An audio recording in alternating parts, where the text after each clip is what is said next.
Hello everyone, videos I refer to back with another how to play. Today we're looking at how to play uh, Blokus Shuffle. I hope that's how it's pronounced. I never know if it's pronounced Blokus or Blokus. I'm guessing it's Blokus because it's about blocks. This is the Uno edition. This came out in, let me just see, it says here, in 2021, so it's not that old. It's quite difficult to find, however, especially in retail.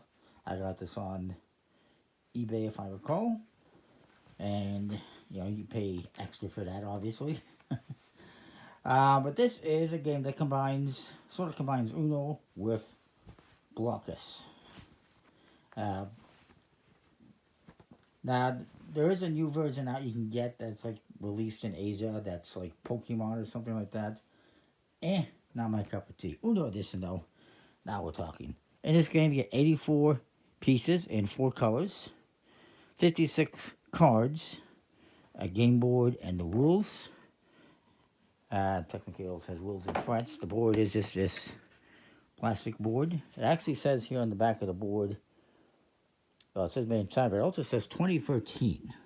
So it actually dates back even older than that. The copyright says 2021 though on the box. Anyways, but it's out of print. So each player is going to get pieces in a color of their choice, and you got a bunch of different pieces. They look like Tetris.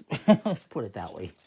They got like L's and that, and you got that, and you got like a plus sign, and there's one little square. If you leave this as your last piece, you actually get like a bonus point if that's the last piece you use. And you also get these cards. Each player is going to get a deck of cards. We also have yellow for a fourth player. The game generally, I got like a 3 player setup here, but well, we can do 4 players. We're just gonna quickly look at it.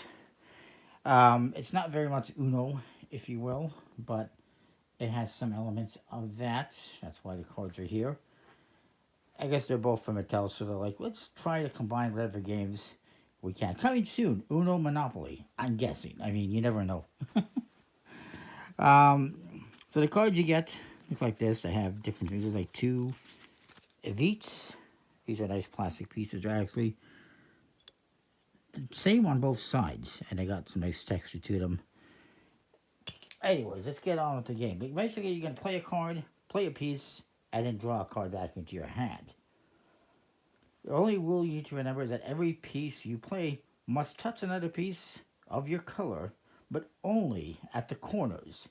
Touching other cards does not, other pieces does not matter. So if I touch, I had, let's say we had a yellow one here on the board, and I were to put this red one here, it's fine. That is fine as long as my other piece is like this and not like this. You can't put it next to another piece, but you can put it as the touch corners, basically. Now, it's a little bit confusing as to what happens later on. These pieces are here. Can I add... Well, I guess I can't add that one there. I have to touch just the corner. I can't touch an existing piece, from what I know.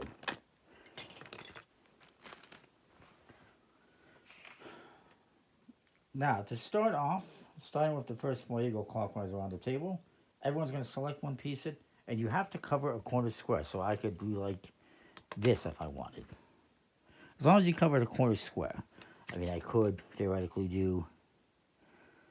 I don't even know if I can't even see this one. Okay, I could do that one like that. There's different pieces you can play in different ways, obviously.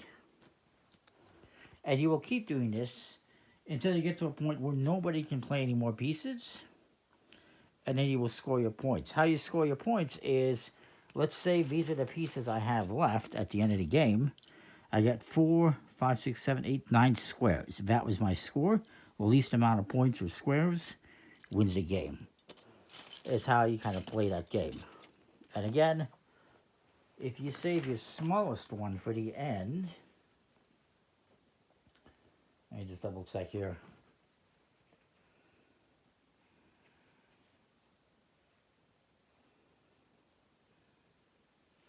You get 15 bonus points if you get all your pieces on the board. and 5 points if the last piece you play is your little smallest one square piece. But not, I don't know if you get that bonus if you have other unplayed pieces. I guess you could, technically, as long as it's the last one you play. But that is kind of advanced scoring, if you want to do that. If you're playing with 4 players, every player gets a color and a deck of cards. If you're playing with 3 players, each get a color. The 4th color becomes random or wild that anyone can use it. And if you're doing 2 players, you're each going to be controlling 2 colors and 2 decks of cards at the same time, basically.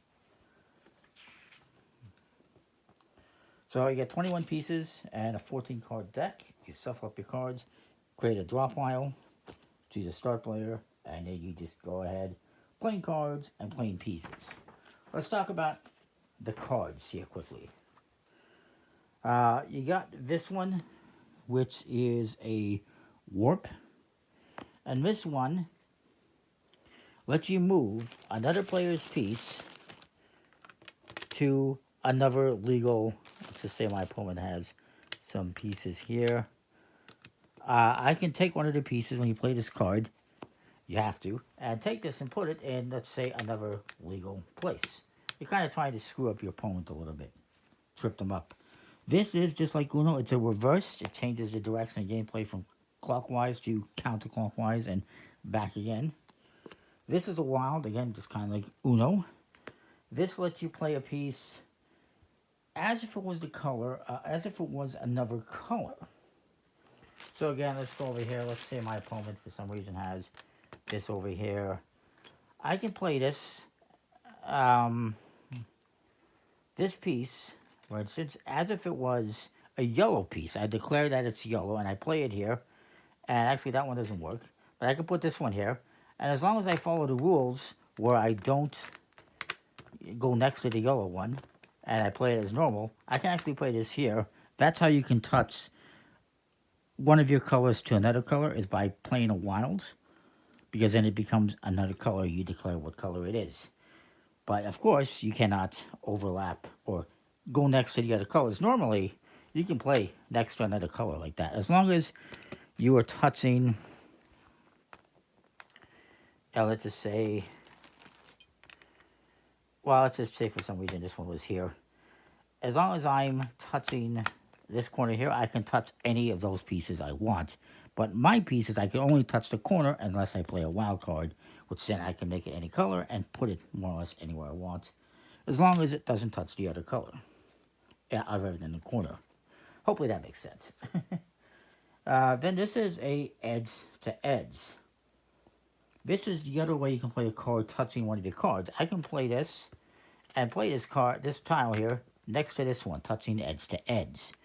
That's the other way you can kind of touch your own tiles without just touching the corner. This one lets you draw 2 cards from your draw pile. You select one, play it, and then you discard the other one, or put it back under the pile, actually, I believe it is. This one is a double play. This lets you play 2 pieces. So, you know, maybe I would play this one, and then maybe I would play this one. It's probably not the best play, but it's an idea. And then we got another 2-card play, another one of these. You got to skip. You play this, and you skip the next player's turn. Or actually, you could choose, I believe. Yeah, you just skip the next player. They get skipped, and you go to the following player. And then we also have 2 of these. You got another wild, another play 2. Again, this shows you exactly how you play, touching corners only. And then you got 2 of these. These let me take back one of my played pieces, and then I can play it again, you know, somewhere else. This is kind of what is it called here? It's a recycle. You take a piece off the board and return it to supply, so I can take this off the board and put it back in my supply, or I can play it again, or I can play something else. Now, technically, I'm not sure if this is valid, because we'd have to be touching something, but this would be valid. So yeah, that kind of gives you an idea of the game. You keep playing, going around, taking turns, playing cards, and taking the action, and you draw back up. You're always gonna have. You're always gonna have at the start of the game. You're gonna have two cards in your hand, and then you play one, and then you're gonna draw back up, and then you take your action of putting a tile on. If towards the end of the game you don't have any more cards left, then you just continue playing, adding pieces. And again, you're going to keep doing this until nobody can make any moves. Then you count how many squares you have left in your hand. Least amount wins. That is Blokus. Blokus, I'm saying Blokus. They should have spelled it correctly. Blokus Shuffle. Uno Edition. It's a nice little game. It's harder to find though. These tiles are nice. Quality, the cards are Uno quality. They're okay. Uh, yeah, it's an interesting little game. I like it. I do like it. So comment, like, subscribe, let me know what you think. We'll see you next time. Thanks for watching.